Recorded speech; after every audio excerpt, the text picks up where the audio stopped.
I have to say that this has been the most depressing politics has ever been for me. Because normally I'm able to grab a hold of something and point in that direction and be like, okay, we're going to do this, we're going to do that. And right now, there's nothing. And it's tough for me to say that. I mean, there's some very small things around the edges, but like nothing that I can project out, right? Nothing that I can say, well, if it grows at an exponential rate, it goes along this path, then we could get this. There's nothing like that. It is just like centrist Democrats say we need to give up. Democrats say, we're just so unpopular. How do we work with the Republicans? The Republicans are going off the deep end into some like fascist, libertarian of bloodlust of just complete stupidity. It's not that this is doom. It's just, you know, I still believe what I've always believed. It's just, there's nothing really functional right now. These things don't just exist. Are you excited for the United States Strategic Cryptocurrency Reserve?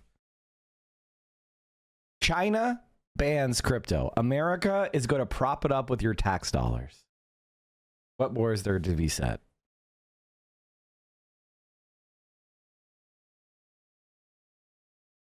No Other Land won Best Documentary at the Oscars. Yeah, that's pretty great.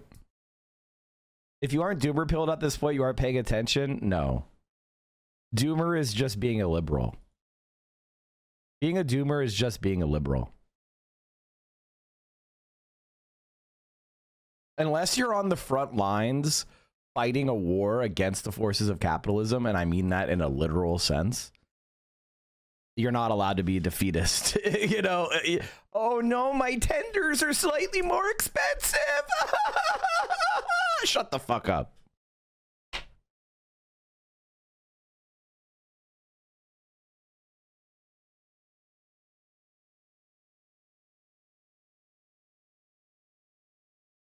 Here's a speech given by Basil at the Oscars. Yeah, we'll get to this in a bit. Let's start off with Adam Conover. So things are getting pretty fucked up in America right now, and a lot of people are genuinely frightened about it. We have an unelected billionaire. I saw you commented on Liv's take on new feudalism, and I was wondering what your thoughts on techno-feudalism. I think that Liv hasn't actually looked into it, but I think so. I think she's just making an observation that is true, that capitalism is what is creating these conditions that we live under today. But I think if you give Yanis Varoufakis' argument the full weight, he's basically saying that the progressive nature of capitalism that Marx so eloquently explains in Capital and in much of his writings has started to end for much of the world. And that we're now shifting to a kind of like degenerative form of capitalism, where the means of production and the relation to the means of production may legally remain the same, but the forces of the economy seem to be more rentier, more extractive, more it's like the equivalent of ripping out the copper wire and pipes out of the walls stage of capitalism. It's not about building shit anymore. It's not about being productive. It's not about, you know, stripping apart these relations. They've all been stripped. Everything of value has been stripped out of the walls. Capitalism is no longer producing more and more shit. It is degenerating to relations that could be understood as obligations in a feudal sense. And the concentration of capital has become so intense that people are no longer able to like start new firms and compete. Productivity isn't going up, you know, stuff like that. I think his point there has a lot of value, is that we have shifted from this kind of like upward swinging capitalism of finding the you know keys to productivity to a social relation that is that formalizes itself into something similar to feudalism, where we're just looking at inherited wealth for inherited wealth for inherited wealth all for all time. What are the chances the USA tries to stop people leaving the country? I don't think they're going to do that anytime soon. The Oregon strike is over? Hell yeah, Dr. Brainslug. You guys got historic contracts? Let's go. 20 to 40% wages increases, and 16 to 22% raise upon ratification. Congratulations. Retroactive pay and bonuses. Guaranteed break and meal pay. Hell yeah. Congrats. Congrats on the big win.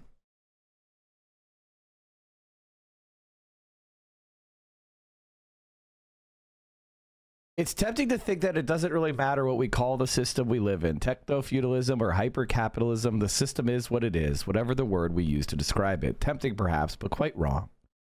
Reserving the word fascist for regimes that generally fall into that category and refraining from using it to describe regimes that, however nasty, are not fascist matters hugely. Calling a viral outbreak a pandemic can prove vital in mobilizing against it. Similarly, with the global system we live in today, the word we use to describe it can influence profoundly whether we are more likely to perpetuate and reproduce it, or whether we might challenge or even overthrow it. Suppose we were living in the 1770s as the first steam engines began driving the water pumps that kept the mines dry and turning the wheels of William Blake's dark satanic mills.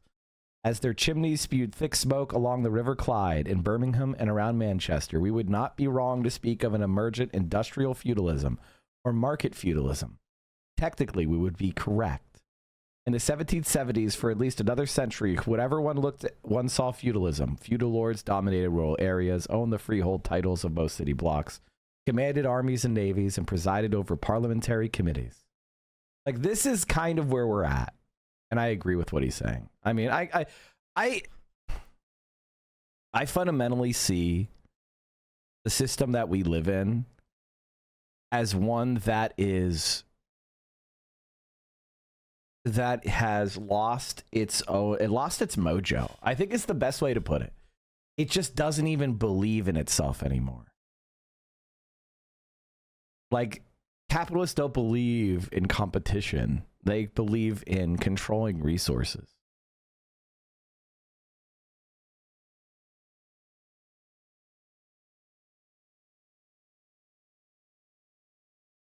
They're burning down the government like it's a Cybertruck that caught fire after hitting a pothole. Our new Secretary of Health and Human Services is Beelzebub, the Demon Lord of Pestilence. Excuse me, I mean it's Robert F. Kennedy Jr., the Demon Lord of Pestilence. And then, of course, there's the ramping up of violent treatment of refugees and immigrants, and the coordinated effort to remove trans people and people of color, or even the discussion of them, from public life. And the Democrats are like, what do we do? Do we record a podcast about it? Do we send another fundraising text? Let's be really clear about what we're facing right now. Our government has been taken over by an anti-science, anti-democratic, overtly racist, authoritarian movement led by the richest and most powerful people in the world, and no one is doing shit about it. I mean, how does that make you feel?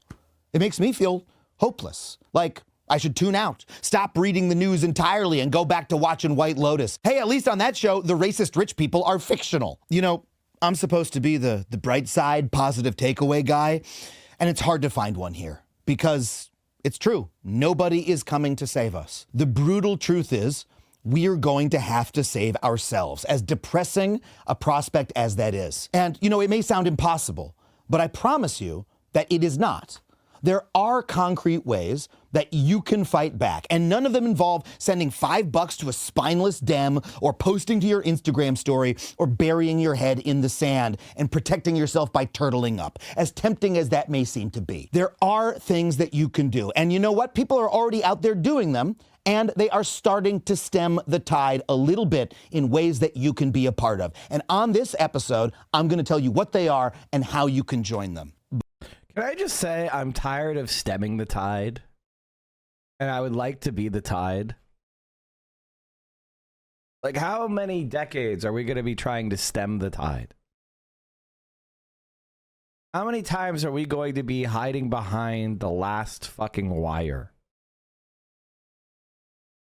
It's like, can we be the tide? Can we actually go on offense for once? Can we actually have a plan and leaders worthy of the human race's trust instead of just charlatan on top of charlatan?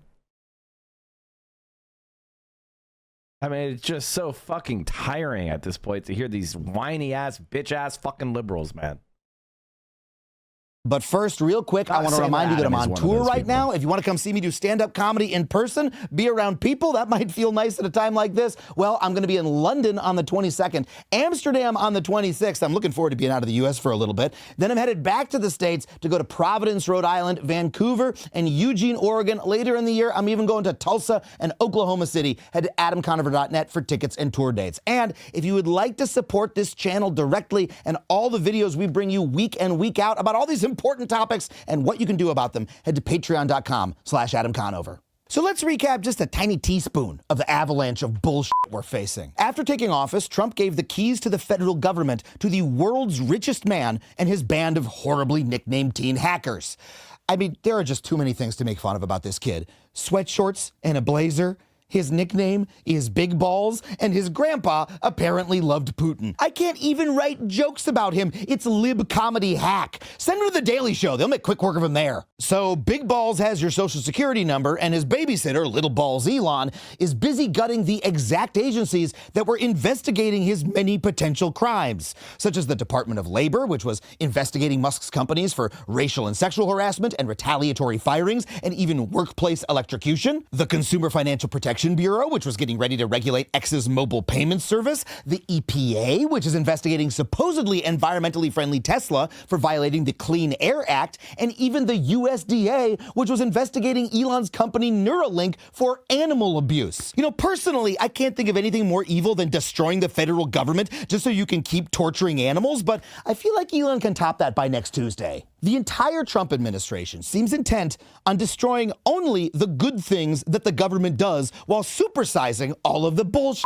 Just in the past few weeks, the Trump administration has fired thousands of nonpartisan civil servants who are in charge of things like life-saving research on cancer and heart disease, making schools safer, preventing bird flu, you know, in order to keep the price of those precious eggs low, and even guarding the fucking nukes. And yeah, they're now scrambling to get some of those people back, but they can't find them because Elon deleted their fucking emails. You know, I thought we all wanted to live in a country where cancer wasn't a death sentence, eggs aren't $10 a dozen, and nukes aren't regularly stolen by bandits. But I guess I was wrong. That is gonna happen now. And Elon isn't the only fail-son lackey fucking America up right now. RFK Jr. is already ordering the CDC to stop promoting life-saving vaccines. And, you know, there can be a lot of... Arun was asking if you were going to cover the Tamil genocide today. Yeah, we might watch that video. We're definitely going to watch it this week.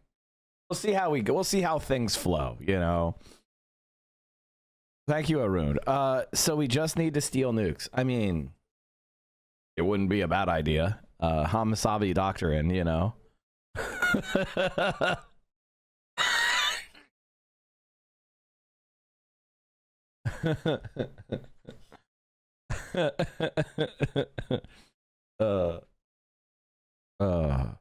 Hamasabi is like one of the funniest, like, honestly, I want to say something.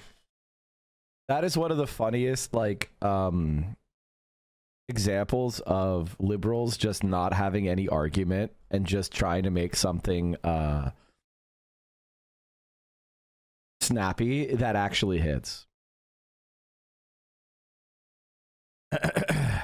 The moment they start claiming we have nukes, we already need them, yeah.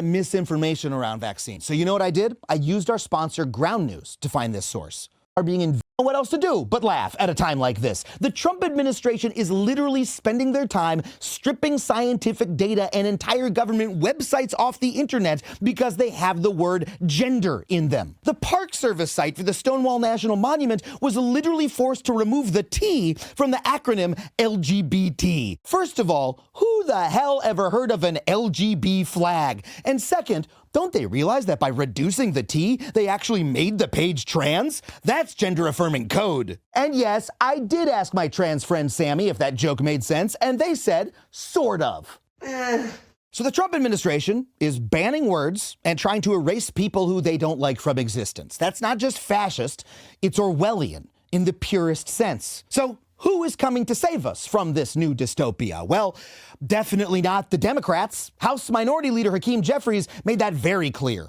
I'm trying to figure out what leverage we actually have. What leverage do we have? Yeah, I don't know, man. Maybe trying isn't good enough when that's your entire fucking job. You've known Trump would be president for months. He even gave you an instruction manual for what he was planning to do. You are failing a fucking open book test. How about the new chair of the DNC, Ken Martin? When confronted with the overwhelming evidence of the destructive power of billionaires over our democracy, does he pledge to fight back against them? Oh, no. He's too busy writing fanfic about the good billionaires. There are a lot of good billionaires out there that have been with Democrats who share our values. This is the guy who won. This is the guy who is the DNC chair. Okay, this is the guy. He went on. He also went on Destiny's podcast.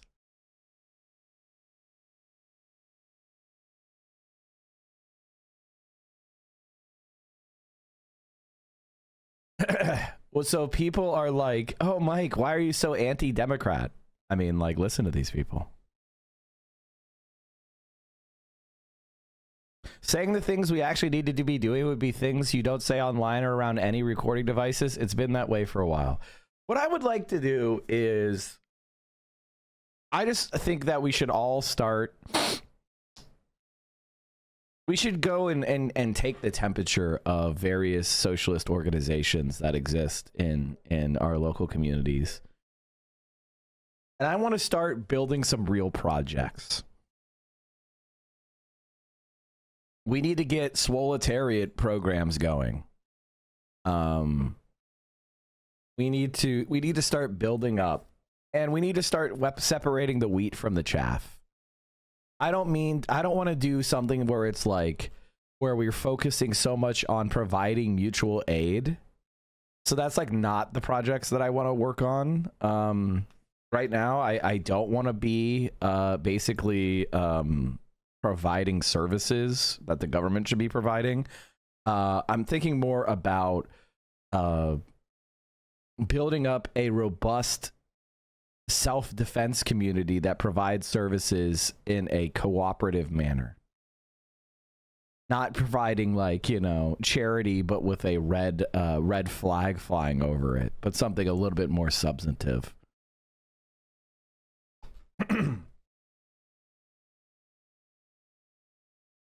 There's a lot of people that want to do mutual aid charity work.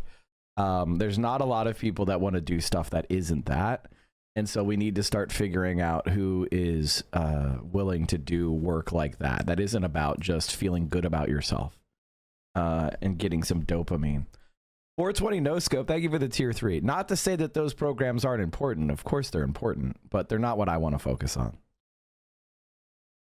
We will take their money. You know, it was so considerate for Ken to use a sign language interpreter so that we could hear "f you" pores in 2 languages. When will these idiots learn that there is no such thing as a good billionaire? You cannot amass $1 billion by being a little sweetie pie. I mean, just 4 years ago, we were patting Bezos on the back for talking shit about Trump. But now that it's politically expedient, he's palling it up at Mar-a-Lago. At this point, I'm just waiting for George Soros to put on a MAGA hat and show up at a Ted Nugent concert. You know, the Democrats' main strategy seems to be to point out over and over again that what Trump is doing is unconstitutional.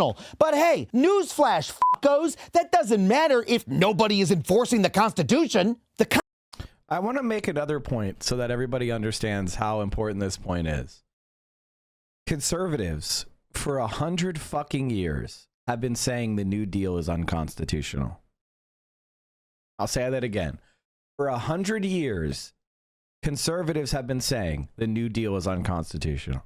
And they have arguments for it. They have legal arguments. They have logical legal arguments in favor of their position. But guess what? It didn't matter because they were not the ones who were in control of the state. They were not in charge of the interpretive organizations of the state. They were not.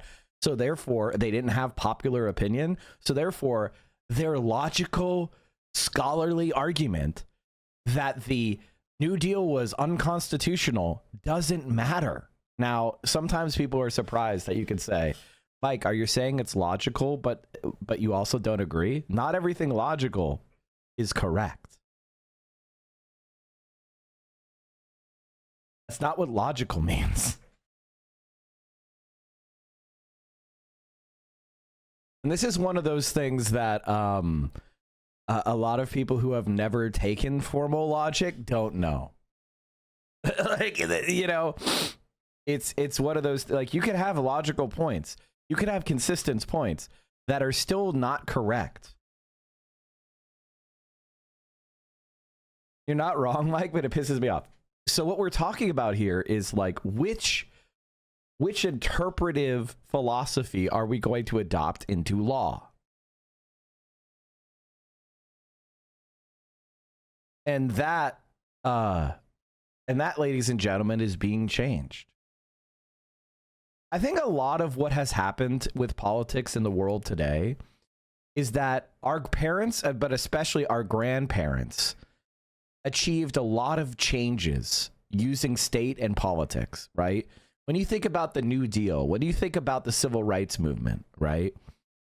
And the Great Society, you could see that they achieved a lot of shit within politics, right? And we haven't. The only thing that has been achieved by our generations, and while I've been alive, has been a couple Supreme Court decisions, but mostly tax cuts and wars.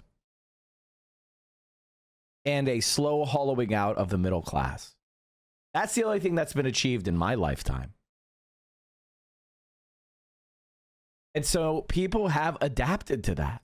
And they no longer believe that politics can make their life better.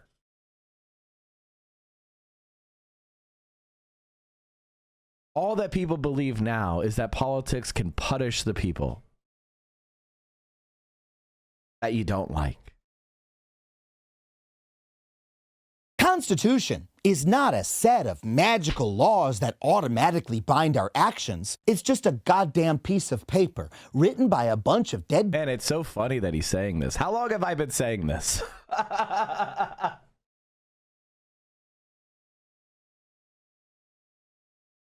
How long have I been saying this?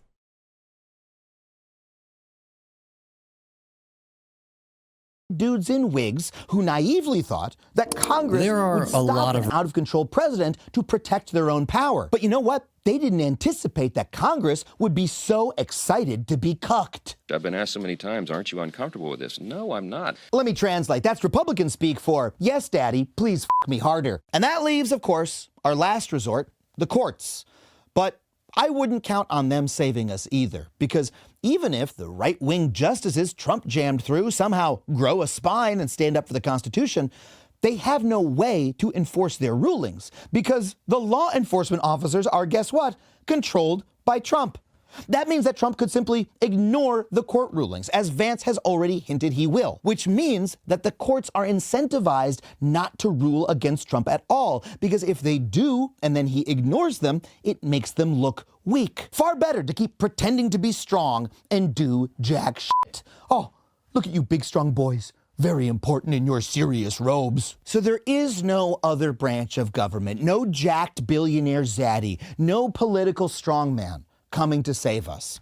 We are going to have to save ourselves. And I know that sucks to hear, because you got other shit to do. You have rent to pay and kids to raise and a Kendrick Drake feud that's way more fun to read about than this shit.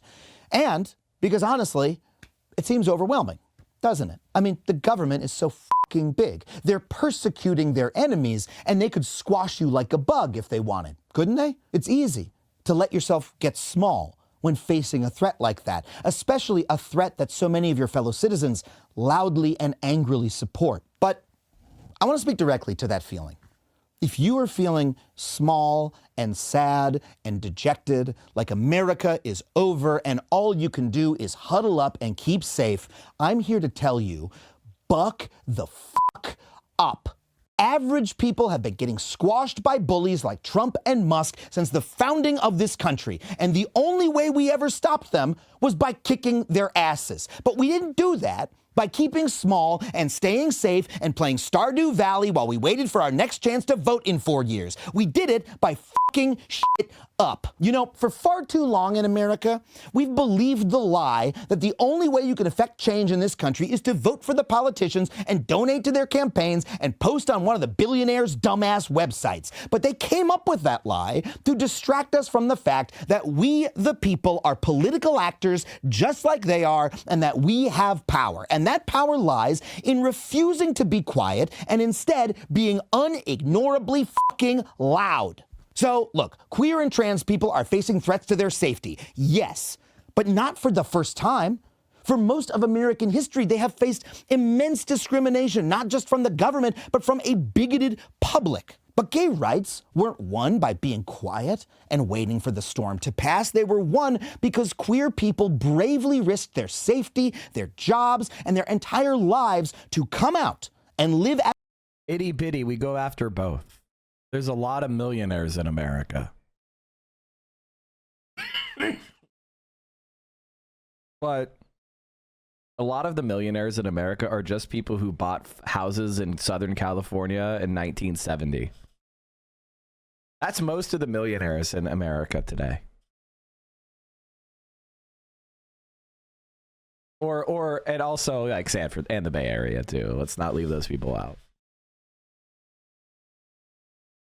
A millionaire is nothing compared to a billionaire. as themselves with pride, and to turn that pride. Hassan is the exception that proves the rule, which is he's somebody who, by his own bootstraps, created a program that is very popular, and then he got so many fans that his fans incrementally gave him $6 at a time, millions of dollars, right? Like that's Hassan in a nutshell.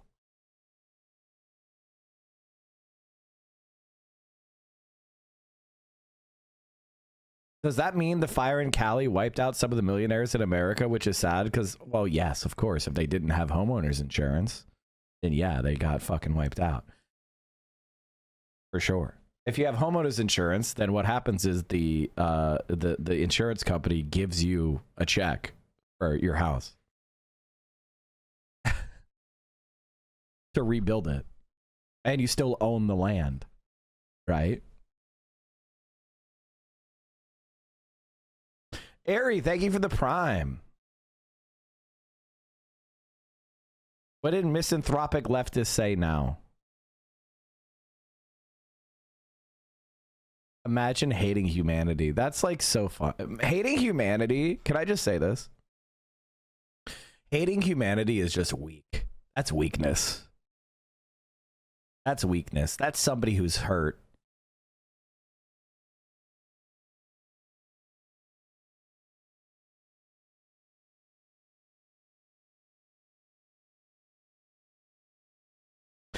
Did you see the Carolina fires that popped up this weekend? I did hear about that. I didn't look into it yet, though. Don't forget that the parasite insurance companies will try to minimize the amount they pay, of course.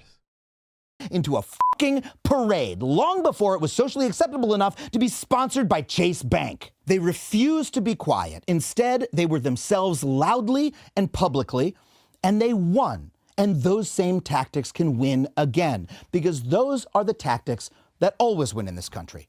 You know, as I covered in a past video on unions, working class people used to be worked to death in this country by the millionaires and billionaires who ran the economy. And they were literally shot in the street by their own government when they fought back. But they did not let that stop them.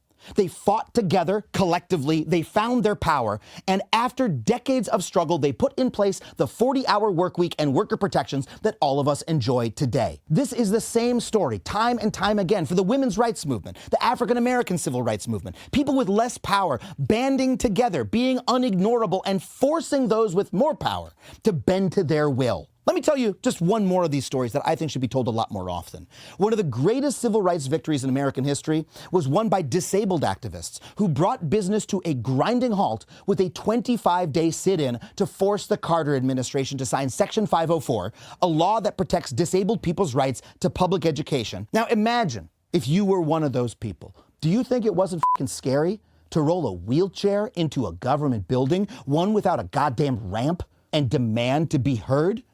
No.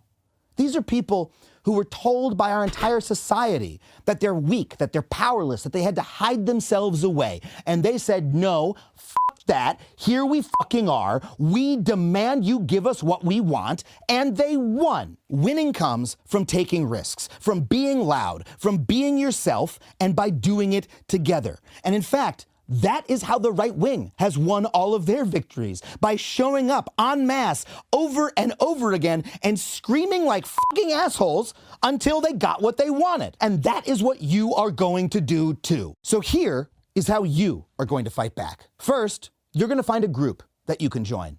It could be a church. It could. So here's my problem. Like, I agree with him completely. I agree with him completely, but here's where I'm at. I don't trust just saying find a group anymore. And this is kind of the crisis that I'm in personally. The crisis that I'm in personally is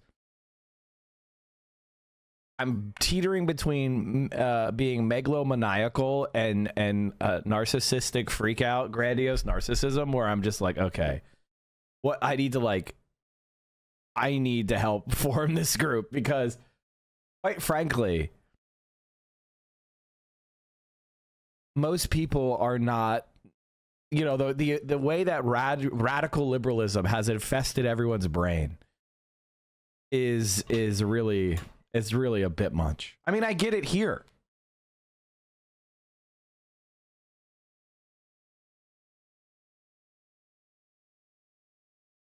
It's just like, oh man.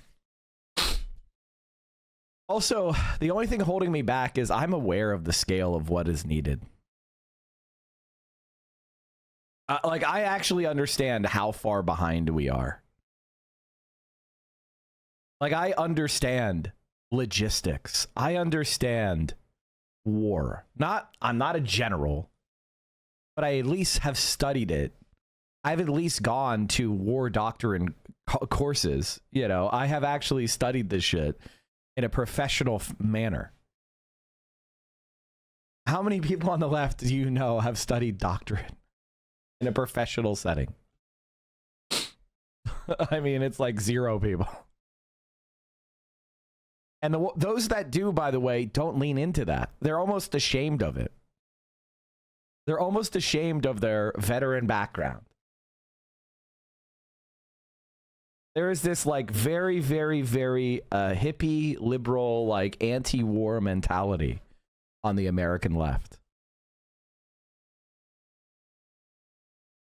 And it's like crazy bad. And it's like, I'm ashamed. Why? Why are you ashamed?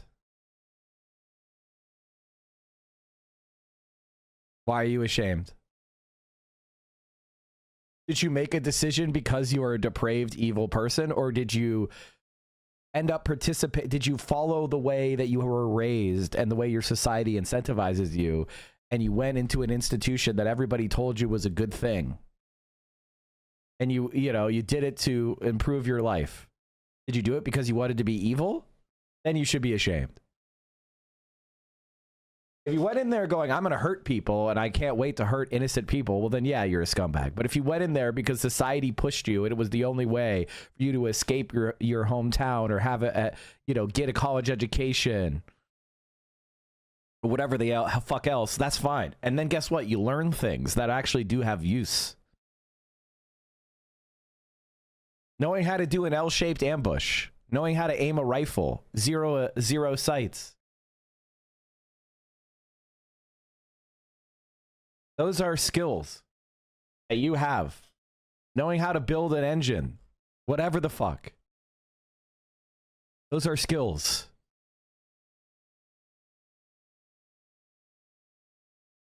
There's a reason why the United States buys a lot of guns and a lot of rockets and a lot of tanks and a lot of aircraft carriers and a lot of bombs. Because you know what those things do? They give you the ability to effectuate your will through coercion.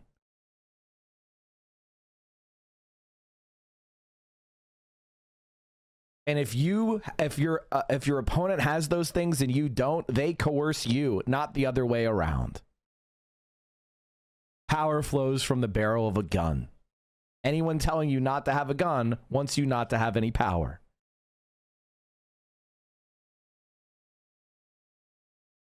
Even Shed vets are being radicalized right now from the defunding of the VA. Lots of potential there we miss out on, of course. Because people want to do this like rad lib, CIA inculcated leftism of like turn away from anybody who might have revolutionary potential in favor of what? Effete college grads who are working at Starbucks, who I love. I'm not against you guys. I love the Starbucks workers. But come on, man. You're not going to lead a revolution. We need to have all types. Anti-war and anti-veteran are different things. You shouldn't be either. Revolution is war. It's just revolution is fighting the only war that matters, the last struggle.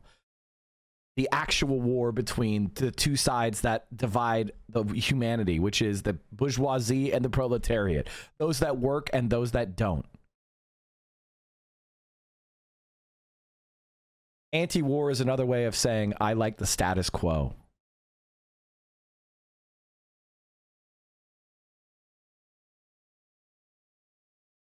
Could be a rights organization, or it could be a local Magic the Gathering meetup that gets spicy about politics after one too many Mountain Dews. Get your ass to a meeting and talk with like-minded people about what you are going to do next, and then go with them together to a town hall meeting or the steps of your senator's office or a street corner in the middle of your city and get fucking loud. And you know why I know this will work?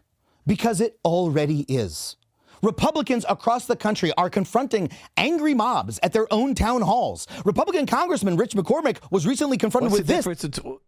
I'm all in favor of what he's saying here, by the way. Definitely. We need people to get pissed off. We need people to get pissed off. And I want you to know something, it's not going to work.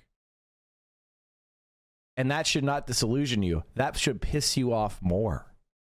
I want you to do this shit. I want you to experience it. I want you to see how many people are with you. And then I want you to see the jackbooted thugs shut down your rights, attack you, target you, push you around. And I want you to realize that the liberals and the Democratic Party will never defend you. They will stand behind the cops that beat you.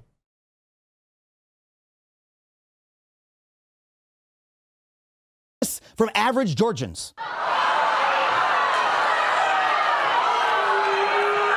These guys are smiling because they don't feel worried. Victory, this is not what victory looks like. This is like somebody standing in front of the kindergarten class. Here in Los Angeles, Trump's Department of Transportation Secretary and... Mike, I'd be interested to elaborate what you mean by hating humanity is weak. One could easily listen to you and conclude that you hate humanity, though I'm aware that you simply wish to do it to be better. Doesn't hating come across to Americans as misanthropy? Let me just say this, is that I don't hate humanity. I hate individuals, and I hate a certain type of class. I don't hate humanity. Humanity has tremendous potential, and it also has tremendous potential to suck. That's not humanity's problem. That is in all of us. So why am I not doing evil shit? I'm not doing evil shit because of a combination of self-discipline, work I've done on the past, life experiences, but also luck and kindness from strangers who didn't deserve to give, who I wasn't entitled to receive it from. So am I going to be that person for other people, or am I going to be a problem? Hating humanity gives you the right to abuse others.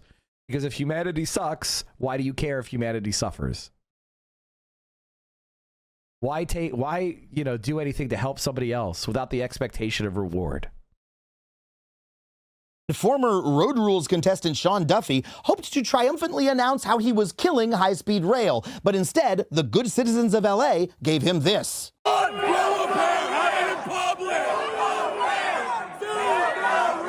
Oh, you do not want to get between a train fan and their transit access. It gets ugly. I know, screaming at politicians seems simple, But it does, in fact, work. That's how the Tea Party did it in 2009, and that's how we're going to do it today. Here's another example. In Los Angeles, a children's hospital announced that it was going to ban gender-affirming care in deference to the Trump administration's bigotry. But after citizens and allies showed up and protested in front of the hospital... This is, I believe, what was making Asmongold and Amaranth say these people should be killed and burned to death in the fires.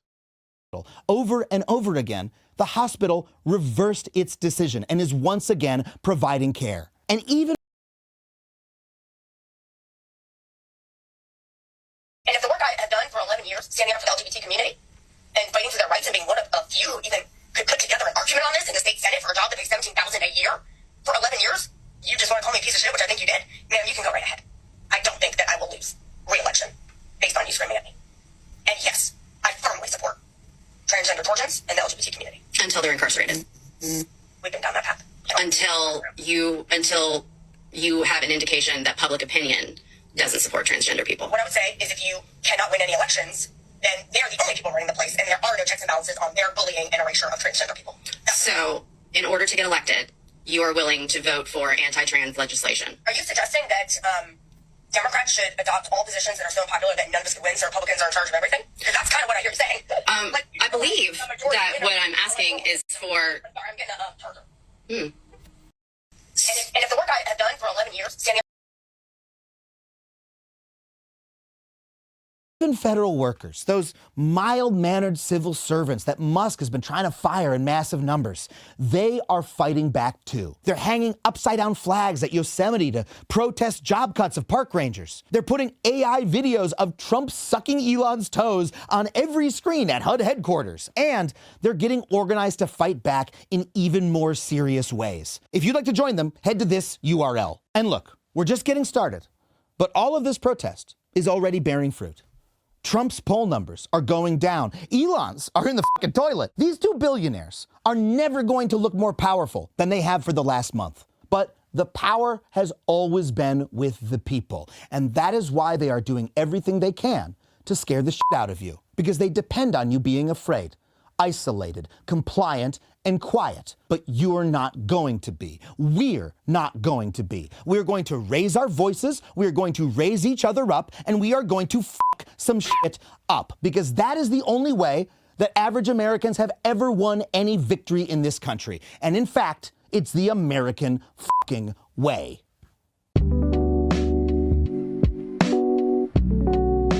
I want to bring you guys a very old deep cut from Matt Christman.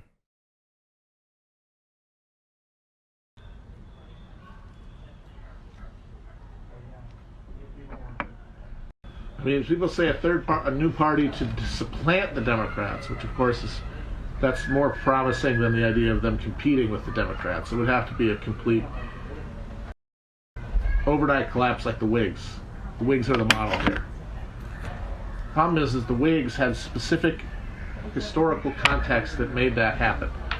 And that is, the main one is the split that happened that destroyed the Whigs was regional,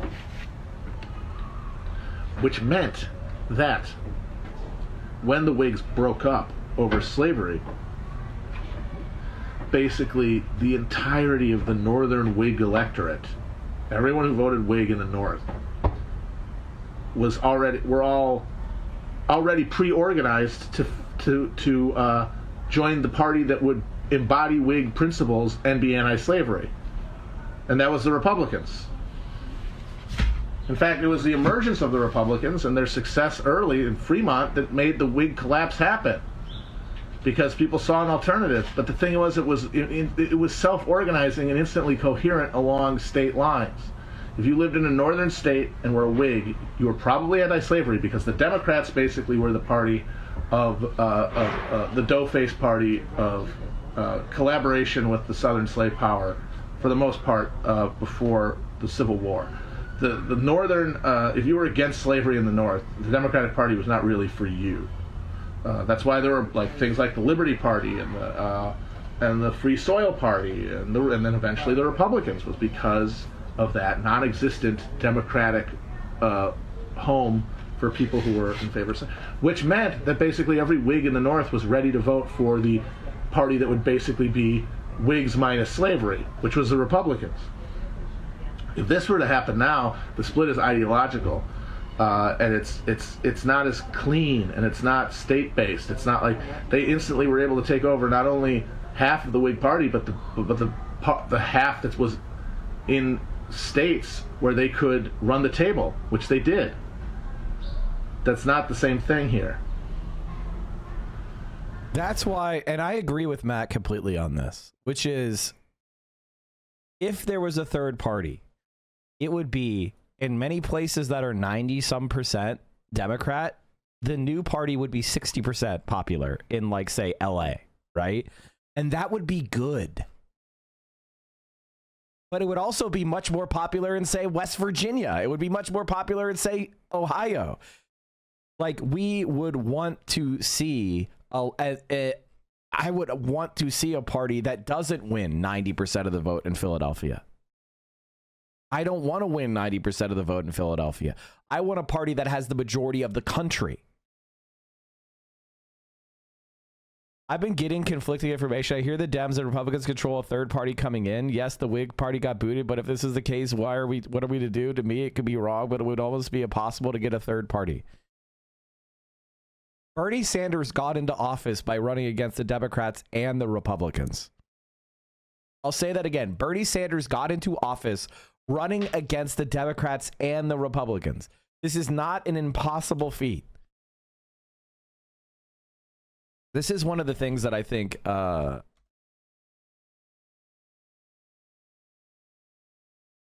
I think a lot of people don't know. So Bernie Sanders, when he first started running for office, he got 2% of the vote for the Senate. Then he ran again, and he got 4% of the vote. But guess what he did after that? Oh, he also ran for governor and got 1% of the vote. And he ran for governor in 76 and got 6% of the vote. But then in 1981, he looked at the entire state of Vermont, and he said, you did pretty well in some areas in Burlington. And so he decided to run for mayor of Burlington, and he won by 10 votes. And then he ran for re-election against the Democrats and the Republicans. 2 years later, because they had a 2-year term. He had to run against the Republicans and the Democrats. And then he ran again.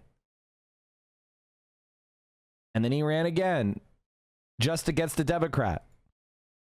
His number one enemy, the entire history of Bernie Sanders' political career, has been against Democrats and Republicans. And then he decided to run for the House of Representatives. Guess what? Against both parties. And guess what? The Republican won.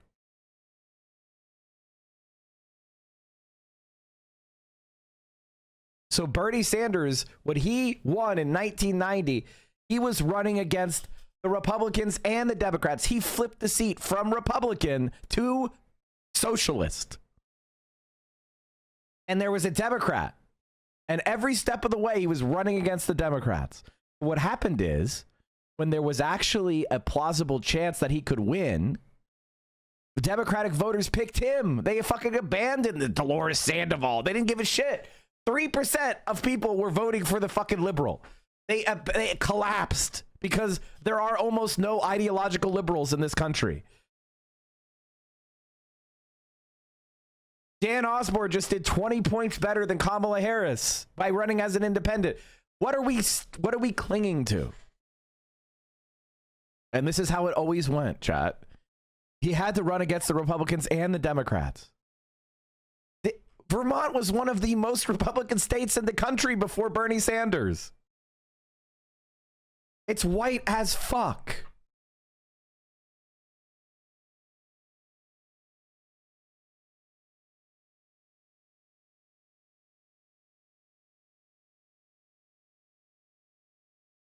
And he continues and he continues. He almost lost in 94, by the way. That was a really tight year. That was his closest election. after he won. But again, and what happened when the Democrats saw that they might be able to take him out? They ran again. He only managed to get to the Senate. He managed to get to the Senate if and only it because he had to defeat the Republicans and the Democrats. And when he finally ran for Senate in 2006, the Democrats nominated him, and he turned down their nomination. And he ran as an independent anyway. And why did he do that? Because he had fought the Democrats every step of the way. They were the biggest impediment to Bernie Sanders' politics. It wasn't the Republicans, even though he defeated a Republican to take his seat. His biggest threat, the biggest enemy he had his entire career was the Democratic Party. And eventually he smashed them into a fucking pulp. This is the reality of what we need. We need to have this willingness to just go to war with the Democrats. And the problem that we see here is most people are so addicted to the chant, I must be able to win this next election or else I don't even want to try. I don't want to be taking out the Democrats unless I know we're going to definitely win. And it's like, you're never going to get that. The Democrats don't have that. You're asking for an impossible thing.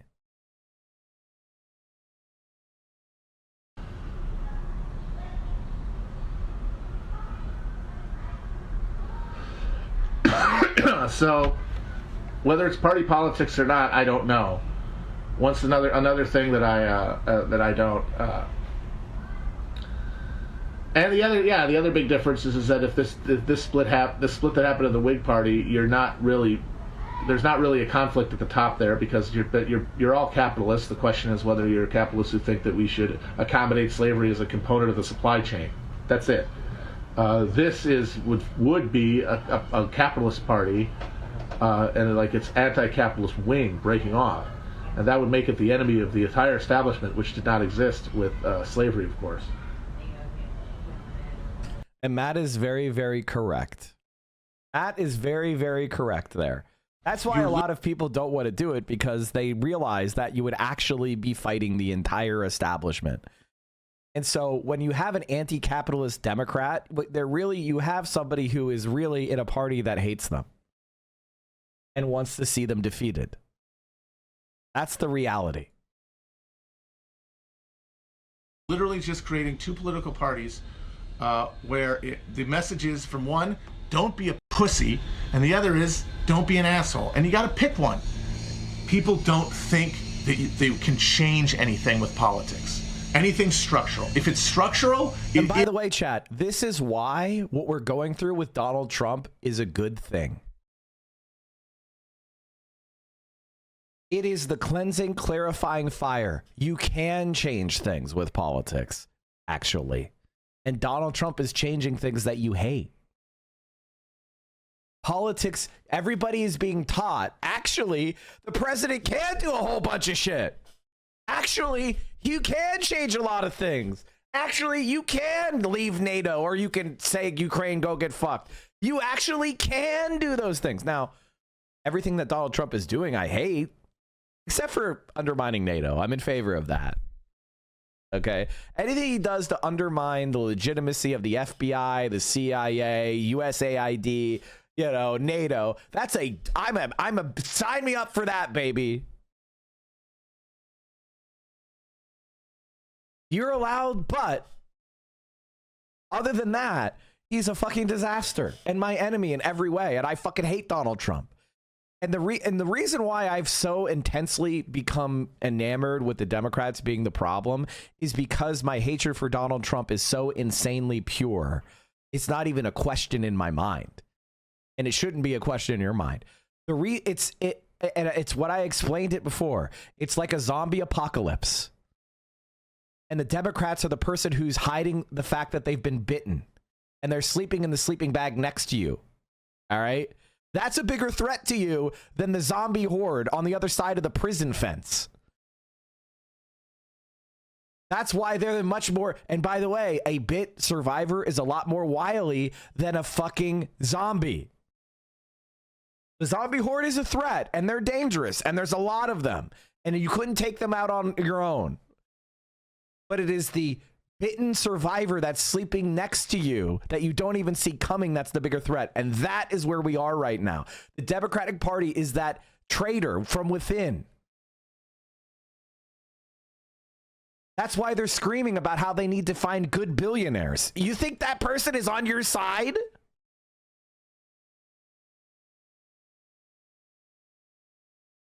Is Play by Project definition Zomboid on stream. I mean, I like Project Zomboid. The problem with Project Zomboid is it is a game that rewards a certain type of deliberative play. A very methodical, deliberative, kind of predictable and it's not good. Like if you just play it like a streamer, then it's not as fun. Or it'll be fun for like 5 seconds and then you die, but if you play it very methodically and very, if you play with the strategy of living as long as you can, it's a little bit different than the way you play it when you are trying to be entertaining.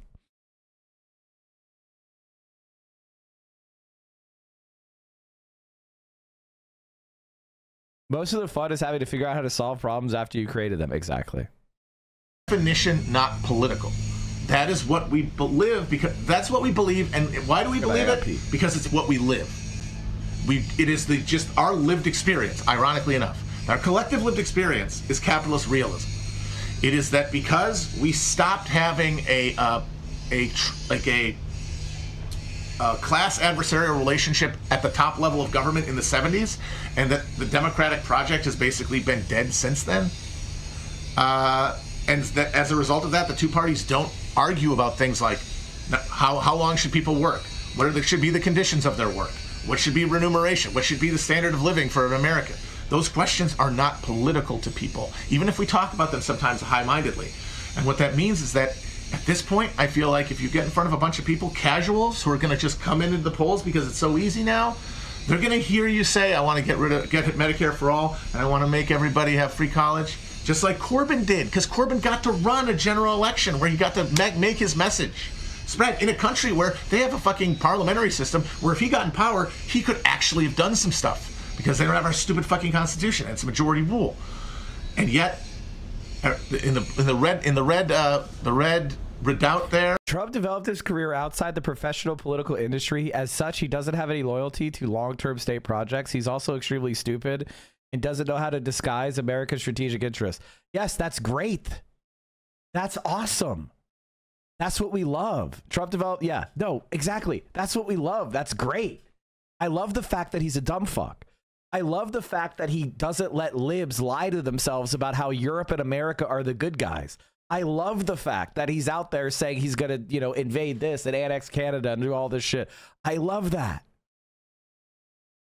I fucking love that. That's awesome because it proves everything that we've been saying and going like, you got to read between the lines. You need to look at who, cui bono, look at this, look at the way look who we're supporting this pedophile genocider. Look how we're doing this with the CIA. And Donald Trump comes out and just says it. And everybody no one's confused anymore. The red wall, they went for Brexit because Brexit was more real to them than the stuff Corbyn was promising because they didn't think he was telling them the truth. And even though by the way, chat, I agree with Matt Christman on this completely. The other thing is Brexit was relevant. Brexit was the only way Corbyn loses, by the way.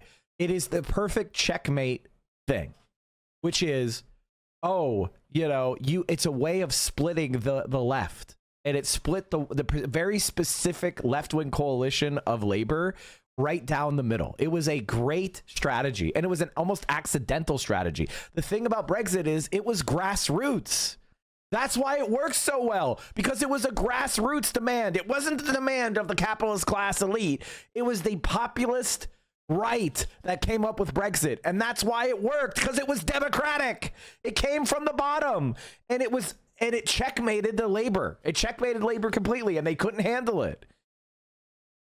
And that's the only way Corbyn was defeated. Corbyn was not defeated by the betrayal of the neoliberals, although they tried their best. He was defeated because he was mealy-mouthed on Brexit. He had a coalition, 40% of them were pro-Brexit, 60% of them were anti-Brexit, or maybe it's 70-30 or 80-20. The exact division doesn't matter. Is that it went right into the heart of his coalition, and it made the number one issue the thing that he was the most mealy-mouthed politician little bitch about. He was trying to speak out of both sides of his mouth, so he looked fake. And Matt Christman is totally right that people didn't believe that the government could do anything.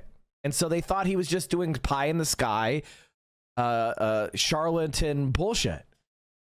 That's why the number one attack on Bernie Sanders is he's pie in the sky. That's the one that was the most accurate. It's not the most accurate in the sense that he couldn't do the thing. Of course he could do the thing. It was the best one because it fed into something people already believed. This is the thing about political arguments. This is something that I don't ever mention, but I'm going to mention it right now because it's very important. If you frame an argument which has a foundation on things that people already believe, they're much more likely to believe them. All right? Like if you say the system is rigged, people want to believe you because you're right. But if you say that's pie in the sky and nothing can ever happen, right? We can't do that. We can't afford that. People can't afford all sorts of shit they want. So they think that's true of the government as well, right? So when you say the government can't afford it, we don't have enough money, people intuitively believe that because they can't afford a whole bunch of shit they want.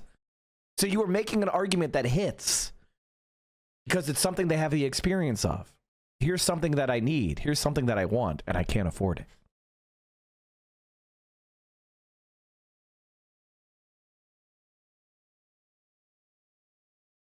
If you in your soul are a naysayer, if you are in your soul, I doubt we could have won, I want you to quit our side, and I want you to go to the other side and join them. And I want you to be in their ear. And I want you to be telling them how they're defeated and how they're going to lose and how they can't get anything done. Some people are just dead weight, and the energy required to lift them up and to turn them into an actual fucking advocate is too much energy. It's not economical.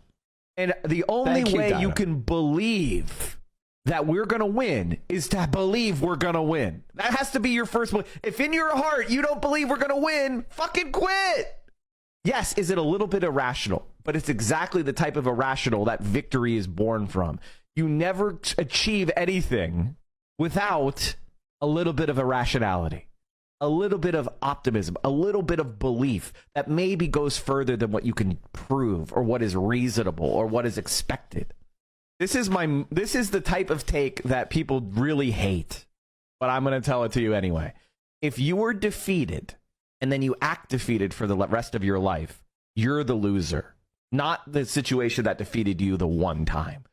If you lose and then you become a loser, meaning you never try again, you're constantly naysaying others who try, then you are a loser. You think anything that is worth fighting for was achieved on the first try with no downsides? Go study Bernie Sanders as mayor of Burlington.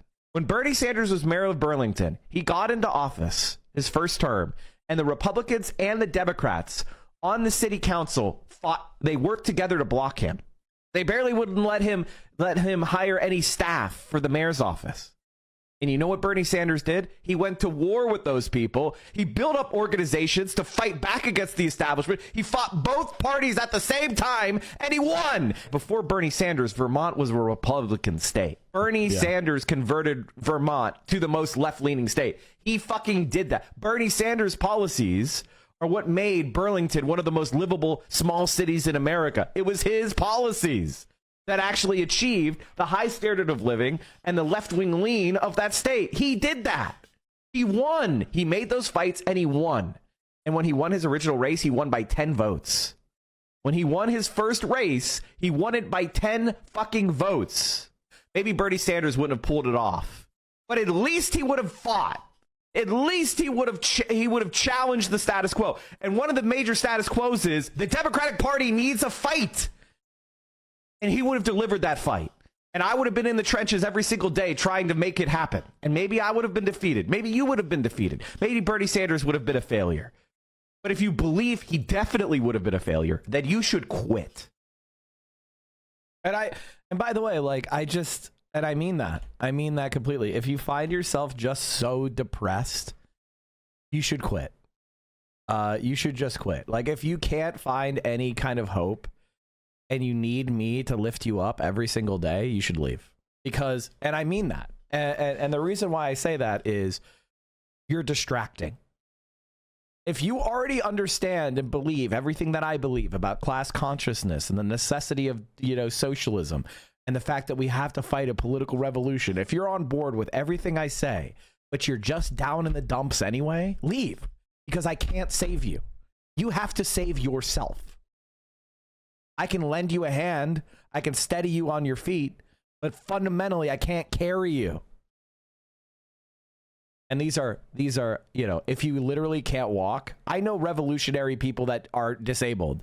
And they're never sitting there boo-hooing and crying in the corner. They're willing themselves to the front of the fucking line. Be that person. This is massively a correct assessment because it doesn't really account for the entire media calling Corbyn racist. Even if Corbyn didn't flinch on Brexit, it wouldn't have had mattered if everyone thought he was a racist. What is the counter to the smear program? You just laugh at radlibs as the pathetic fucking losers they are. I mean, what can you say? It needs to be a lot of rad libs are not going to like me say this, but people call me racist for all the time. Like, I've been called racist. In fact, I had somebody stalk me, literally, who later became a Destiny fan, and basically, because they said I was a class reductionist. I don't know if they're still on Twitch or not. I'm kind of curious. They were like, I think they're kind of like a fail daughter who's like in their 40s and like lives with their parents.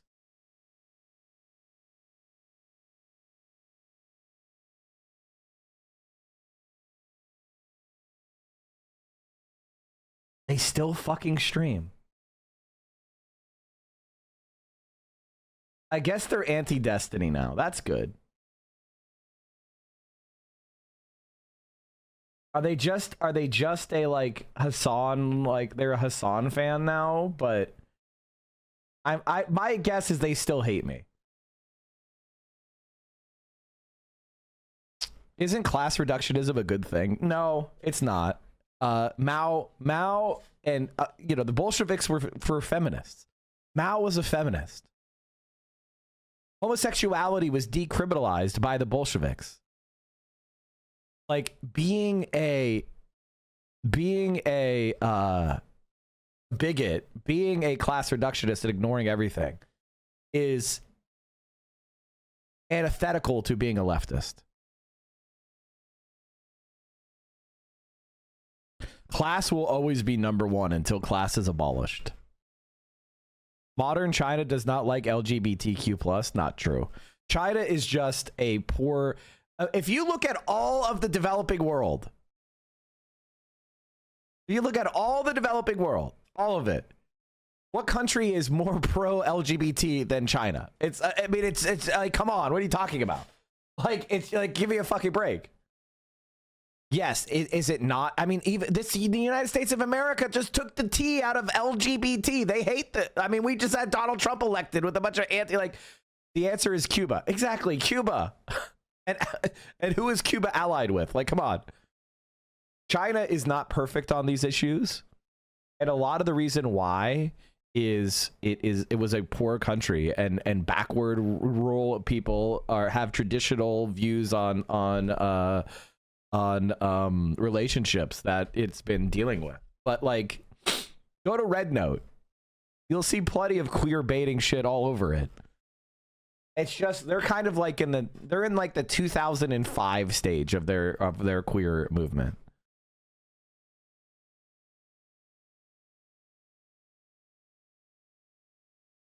I just watched an Adam something video. You mean Azov something? Azov something? Like, who gives a fuck what that guy says? The guy's a fucking dumb as dirt.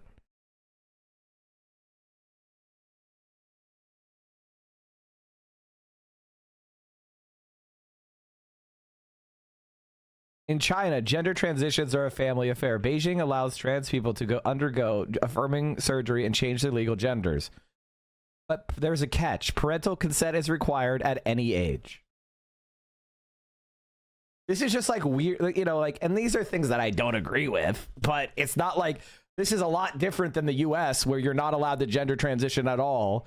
And they put your birth gender on your passport. Like, China is better than the US on this issue. Are they perfect? No. And nobody here would ever say China is perfect. That's the insane thing. I would never say China is perfect. I would say China's doing some really good things that we should do better. And here's where I think they're falling behind. It's like, come on, man.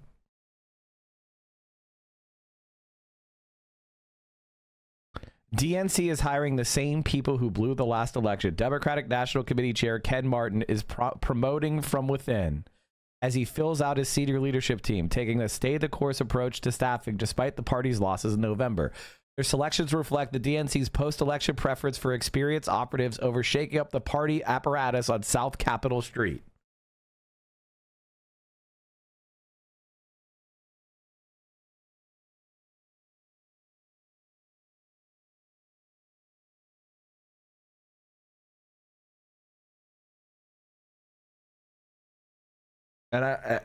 And I said, it's impossible to imagine the Democratic Party ever changing. People are going to be disarmed by the genuineness of a guy like Corbyn and Bernie, and that's going to get you some people. It's not going to get you enough people. And a lot of people are going to see it, and they're going to be like, yeah. And then they're going to go back to the big questions, which are cultural and identity-based.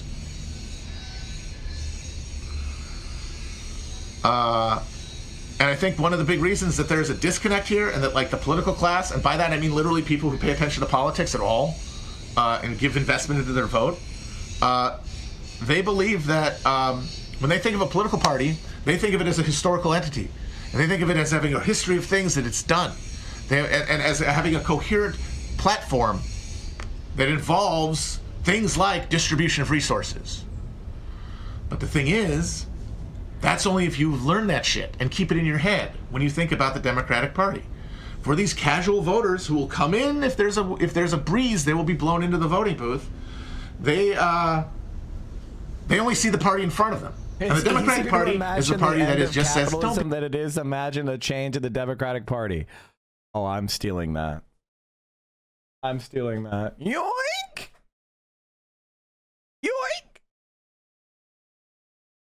My voice is fucking giving out, dude. My voice is giving out.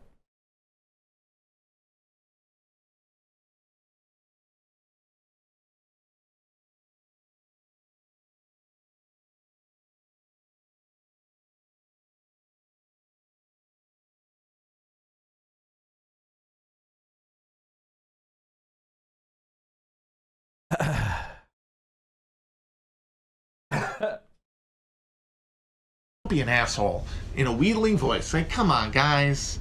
Do we have to be so mean? Because, as Trump says, Trump's big rejoinder to the kids in cages is, who's built the cages? And the thing is, we're going to have cages.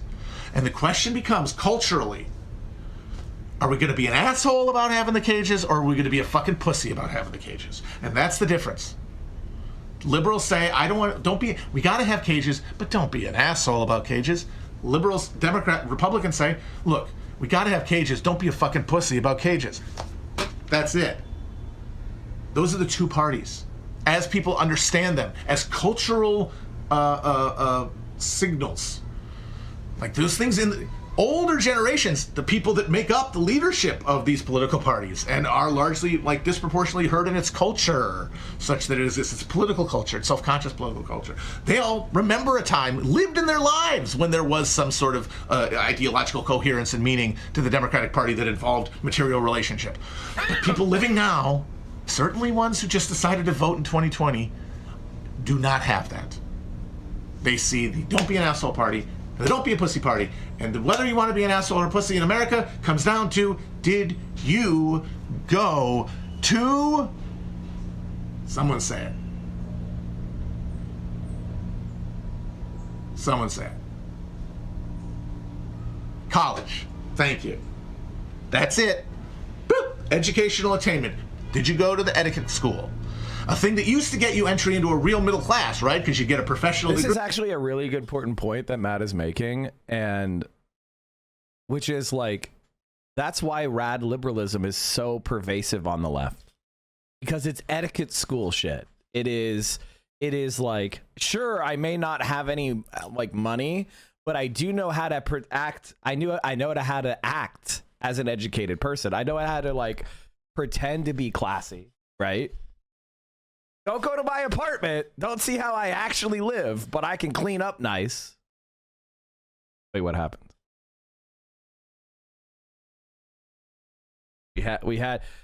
We had some drop frames. The frames got dropped for a second.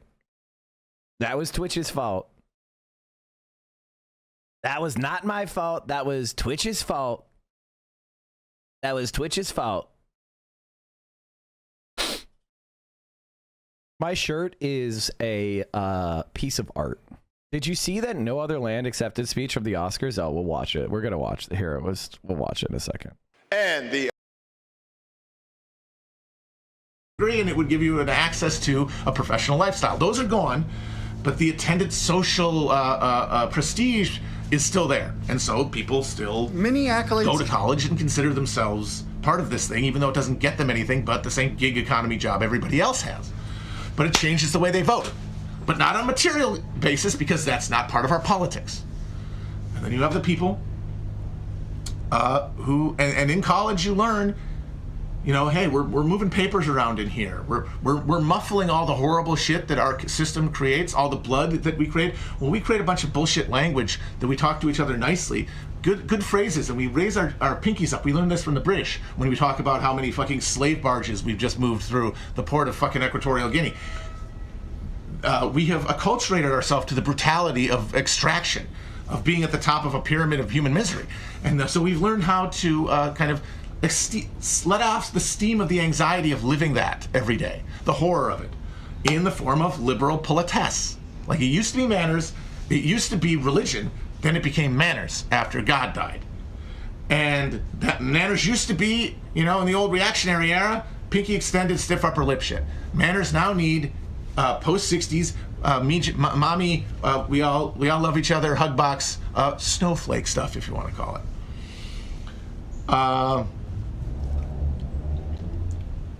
And so you go through that fire and you get the message, don't be a fucking asshole. Now, the thing is, a lot of guys are going to hear, even going through that system, just because you think, I'm actually going to make money out of this. Like the ones who go into college thinking, hey, I'm going to really get a career out of it. The suckers, in other words, they're going to come out reactionary. Because fuck this, you know what? I want to be an asshole. Because the don't be an asshole thing, it's so awfully condescending and sadistic and contentless. It has no meaning related to anyone's actual lives. It says, keep your voice down. We're trying to study. And what if you don't fucking want to study? What if you don't fucking want to study, bitch? What am I studying for?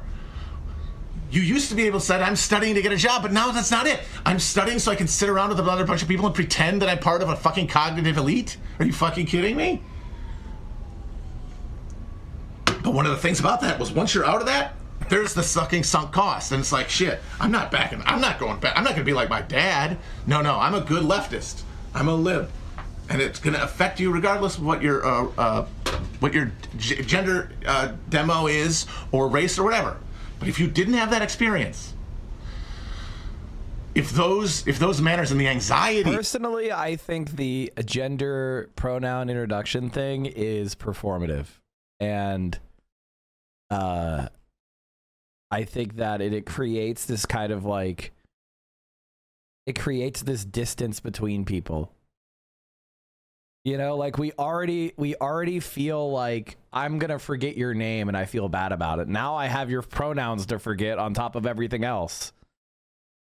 And it's like, I want to be in a situation where everybody's like, you know what? If you forget my name or you forget my pronouns, I don't mind. And we just kind of like exist with each other and we correct each other gently and say, oh yeah, my Mike. Yeah, Mike. Remember? It's Mike. Oh shit. Sorry. And we all are constantly bouncing around with this long list. It's like every time I go into a room, I need to memorize a list. It's like, come on, man. Can we just exist and not feel like everything is a slight? Can we not be looking for slights? Can we not be looking for things and grievances with each other? Now, if I like intentionally misgender you, it's like me saying fuck you to your face. Of course, that's a rude thing to do. But everybody is like, come on, like, please, just stop. Let's stop pretending that this means anything or that you're doing something to be inclusive. It's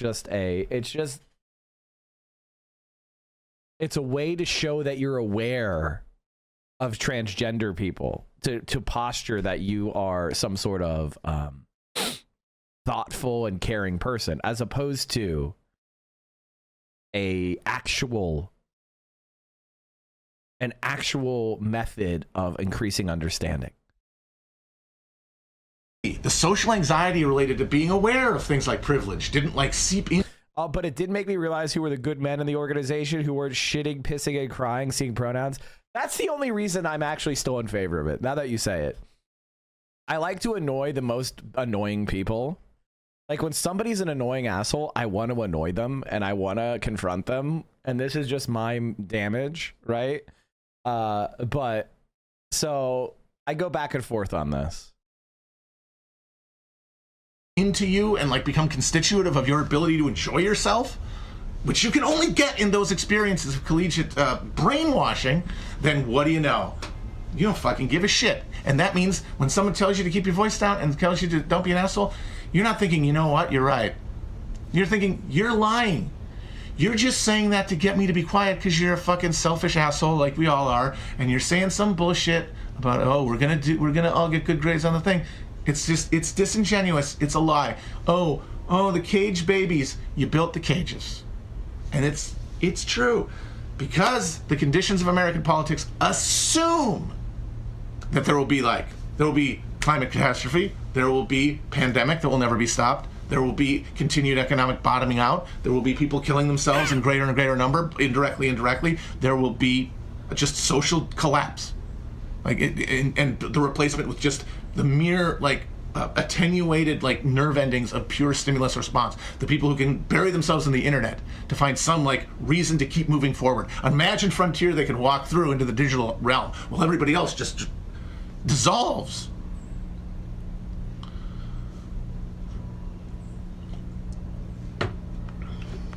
And we are seeing this with the vote.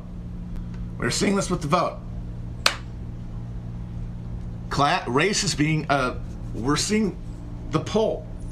Now, the biggest weight, the most dramatic one you can see it is Latinos. And of course people say, those Latino men, it's the machismo. It's like, well, that's kind of true in a vague sense, in the sense that the Don't Be an Asshole party is feminine, culturally marked, and the Don't Be a Pussy party is masculine.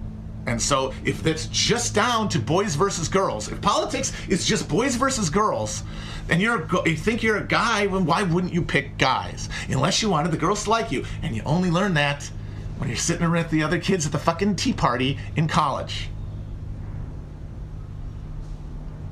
So if it's the Dudes Rock party... I mean, and by the way, chat, this was made 5 years ago. Oh, I'm sorry, 4 years ago. I mean, it is 5 years. 5 years ago. Or 4.5 years. He got it. He predicted 2024. He understood how and that's true. And that's why you see young men, many of whom has not gone to college or completed college yet, they're going to the right. Why? Because it's the Don't Be the Pussy party versus the Don't Be an Asshole party. And guys don't want to be a pussy. Party and the he predicted that Latinos are going to swing toward the Republicans, and it happened 4 years later. He nailed it. And the Hens party or whatever, I don't know. A woman should name the equivalent of the Dudes Rock party, because obviously this is not Dudes Rock. It's awful. It's toxic masculinity. It is. It's awful. It's bad. Its political expression is noxious and awful. The policies it proposes are terrible. But they're the same policies and the same outcomes that the Democrats do. They're just coded differently.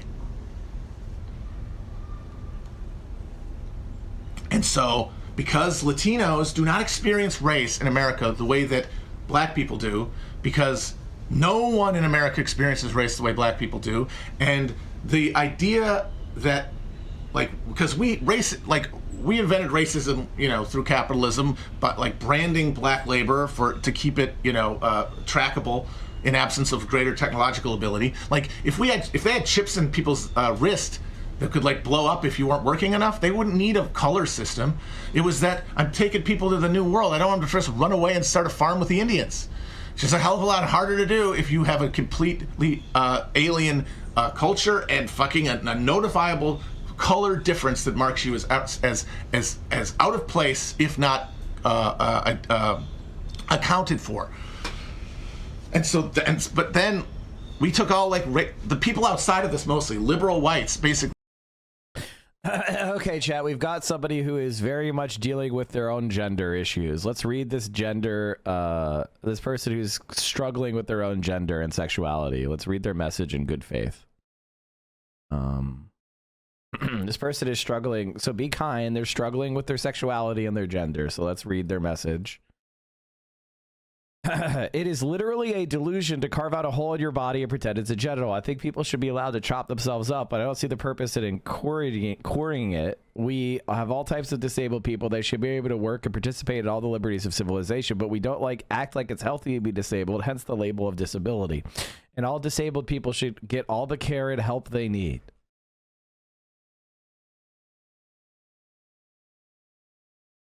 Now, let's go back to the time when you were, I'm going to assume you've had a girlfriend, which is a big assumption because it looks like you are a DGGer. You came in here just to talk about Destiny. So I'm going to assume you've had a girlfriend, but that's probably too big of an assumption. When your girlfriend or first sexual partner saw your penis, the fact that they didn't laugh at your face and say that, what excuses, what that you call that a penis?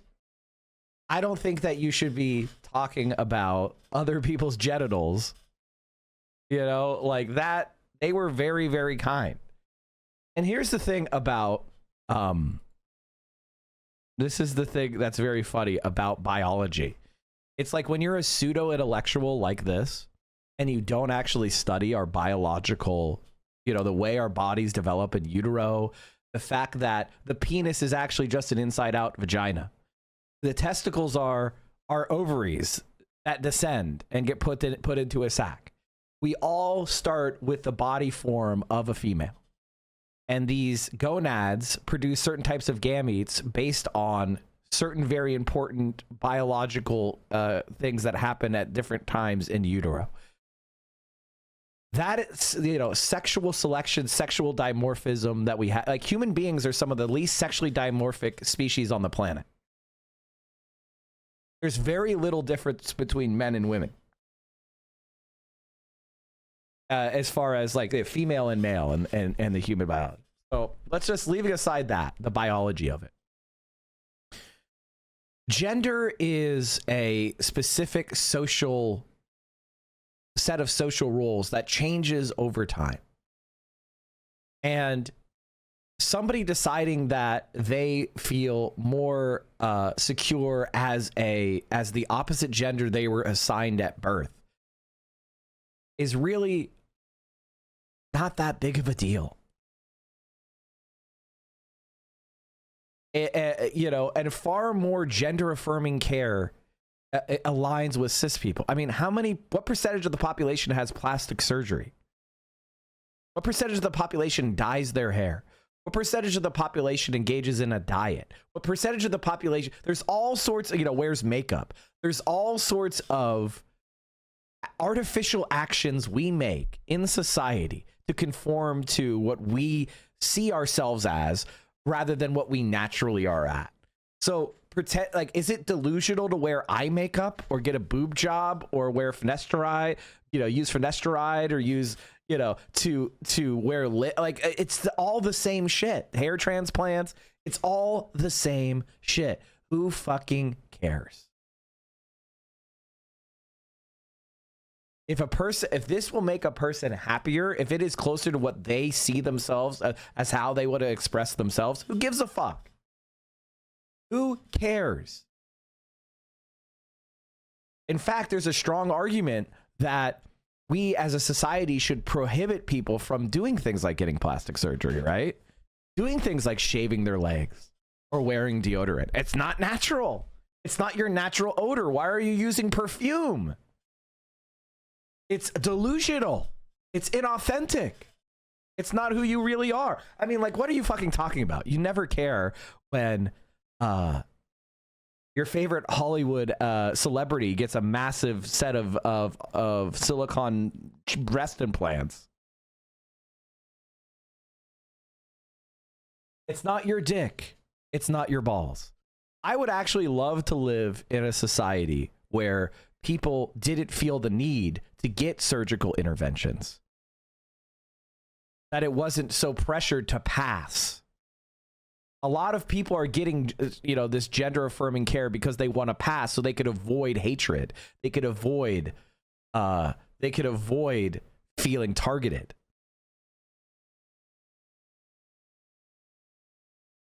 I wish people were able to just live their expressed gender and there wasn't this immense pressure to conform.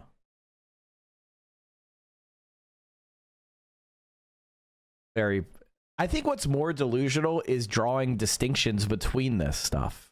That's what's delusional. That's what's arbitrary. And that's what confounds freedom, in a real sense of freedom. Which is, in my view, freedom is self-determination. Freedom is the right to self-expression. That's what freedom represents to me. It's not the right to own a business or whatever the fuck this guy thinks freedom is.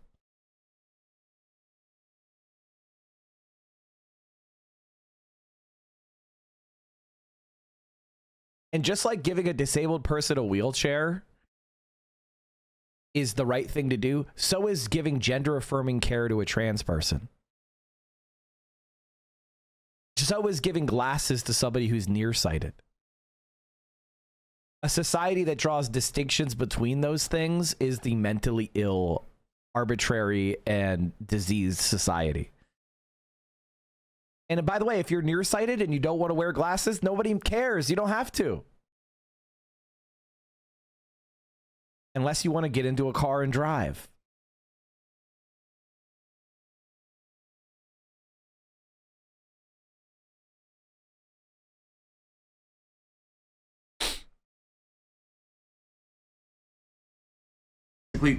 Created these theories where, like, they listened to minorities, they listened to lived experiences of being a minority, but then they took them and applied them to the only rubric they knew, which is white and black. And Latinos do not experience race the way that black people do. And the evidence for it is this fucking election. Like, think of the way that, that Trump guarantees that he will never get, no Republican will get more than 10% of the black vote, right? It doesn't happen. It's not going to happen. He might have done a little better with some black men, but that's the ceiling for, and if you think about it, when you think of the way every other demographic breaks down in this country, that's an insane statistic. Especially when you consider how many black people there are in this country. That's a crazy amount of real estate that they are ceding and cannot even hope to get off the block. Meanwhile, Latinos are fluid. And even though he went hard anti-Hispanic, he went hard anti-immigrant, hardcore anti-immigrant, and that said, oh God, what are they going to do? He actually didn't do that bad. He did a little better than Romney, I believe, with Latinos. And then what's this? He's done even better again. Because all that stuff about the kids in cages, it's not experienced as like that level, at the visceral thing. Like the BLM stuff, like every police killing, I think, it reverberates through the black community in like a shockwave. But like kids in cages, if you're an American Latino, there are so many different things that can mean, from being a fucking Gusano in South Florida to like a fourth generation Mexican American in Texas or something. You're an American, and those kids in cages aren't, and that's deeper. They're not your fucking kids. They're from fucking. They're not. It's not. They're like. I'm not. They're from fucking El Salvador. I don't know those fucking people. They're not my kin. The way that like George Floyd's death is felt as like a collective attack by black people. And so that means they're not going to respond to race the way black people did, which means they're not going to be the malleable mass that the college-educated elite that make up the Democratic Party can mold to their liking. Oh no, what's this? It's packing away. Oh no, our stuff's only working on the college-educated ones. Oh shit, what about the rest of them? Oh no, oh what's this? The society's breaking down along class lines. Oh look, they're going away. And what is that? They went to the Dudes Rock Party. They fucking exiled themselves to the Dudes Rock Party because that's what they care about. They care about dudes rocking. They don't care about some Mexicans in Mexico hate Central American immigrants. What the fuck do you think American Mexicans, people who are American, remember, none of these people are going to get an ICE raid. By definition, they're voting in an American election. And so they see this as like, look, I'm in America. I have a barbecue. I don't want some fucking guy who speaks like what, some Central American Indian language coming up to me and taking my fucking grill or like asking me to wash my windows. Fuck that. We got to have a barrier. How do we have a barrier? We have a fucking wall. We're gonna have wall. We're gonna have cages. There's gonna be kids. Oh God, don't be a fucking pussy about it.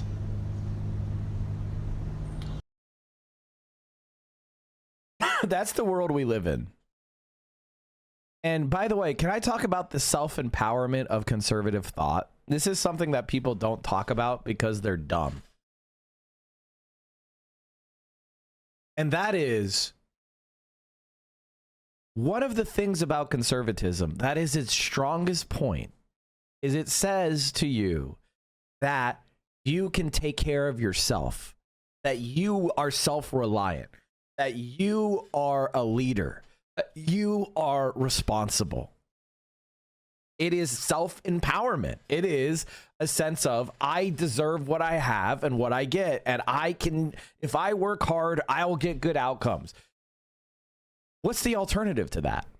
No, nothing you do matters. Well, people see, sometimes people see their hard work does pay off, or at least it feels like it does. They see, you know, they for example, they build themselves a deck. They have a deck and they're like, look, I built myself a deck. That is the deep source of conservative strength. Is it has within it and a self-empowering message.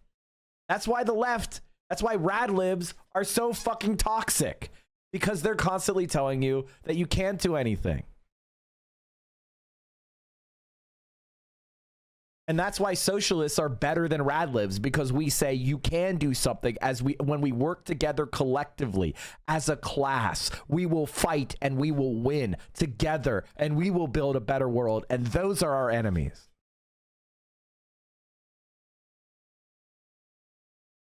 China used more cement between 2011 and 2013 than the US used in the entire 20th century. Yeah, I know. And they haven't stopped. Of course, and it's not even close.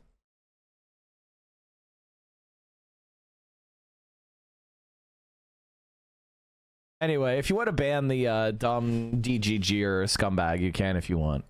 They seem annoying.